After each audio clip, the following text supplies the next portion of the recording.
Hey admins, how we doing out there? First of all, I'd like to talk about our numbers, and we're doing pretty darn good. Right now, the association is up over 160 members.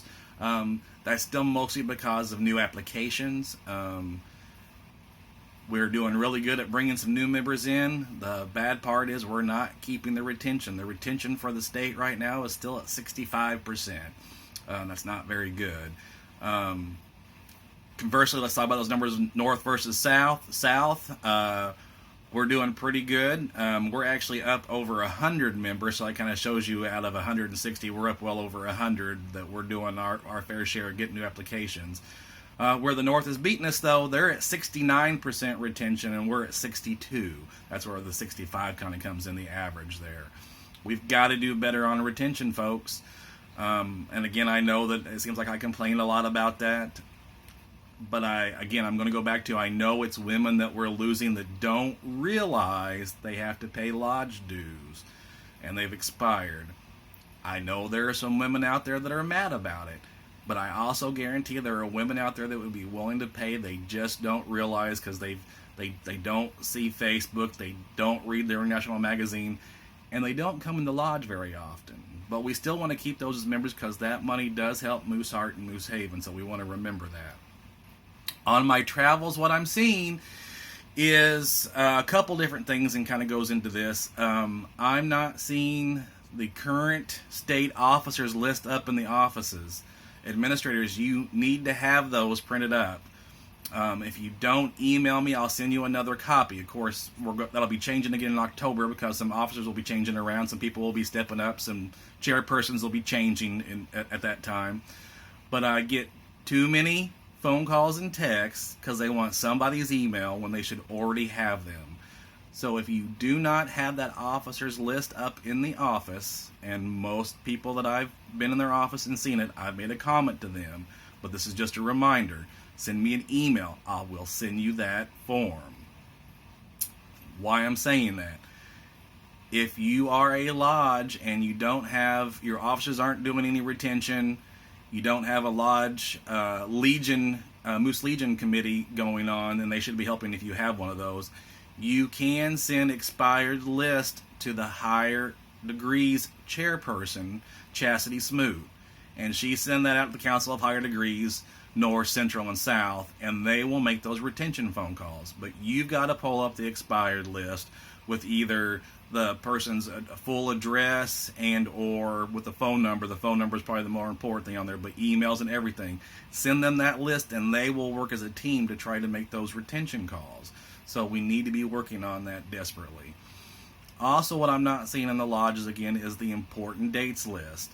That comes out from Moose International every year. It starts out in January because it does the actual physical year, not Moose year. And we're not following that because I have people not sending their AR payments in time. They're forgetting their Moose charities. They're not filing the right quarterly reports with the IRS and the Indiana Department of Revenue. They're not paying their monthly sales tax, things like that, because they're forgetting that that list exists for a reason, for you to check off weekly and see what you need to be doing. And again, I do see it up in a few lodges, but what I don't see is there's a reason why the bottom third of that second page is left blank. That's for the lodges to fill out individually when their liquor license expires. And we have to remember that has to be sent off 90 days before it expires. You can't wait till 2 weeks before and send it in. It's just not going to work. We've got lodges having that trouble again.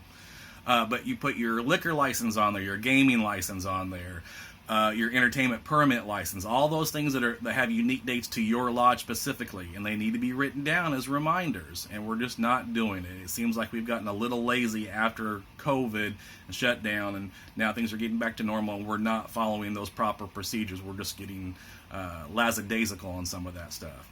Also, 990s. This is very important, so please listen up, especially if you're a lodge that does your own 990s. My last video, there was a link that came out from Moose International going to a website where if you fill out yours 990s and have sent them in the old-fashioned way in paper in the past, you cannot do it that way. You have to file electronically. For the last several months, we've been telling everybody they need to get a CPA because a CPA was the only way to be able to file electronically because they had the software. I still encourage you using a CPA, but there is a website for filing 990s that does not cost very much if you're a lodge that's been doing it on your own in the past. A couple things though. We're getting ready to hit September 1st here, and those have to be filed before September 15th. I spoke with one of my lodge administrators that filled out the 990s through this new website and gave me a little bit of information back on it. Pretty easy to do. Only cost them $41. They filed everything electronically. They filled out everything on there. What's nice is it's one of those websites where you can go on. You have to leave your email address, you create a username and all that kind of stuff. Then they'll send you a link. You have to verify that again. So it does take a couple steps, but it's nice because you fill out all the information. You can, if you need to stop, you can save where you're at and come back to it. Also, besides saving and coming back to it, it doesn't allow you, if the numbers don't match up in the end, it's going to tell you that things aren't matching up right. You need to look into it again, and it will tell you where the mistakes are at. So that's very nice. One thing though is, even though it's filed electronically, it still needs an actual signature. So there's a little bit of computer work involved, which most lodges have troubles with PDFs and scanning things, and that just is what it is. But most administrators should be able to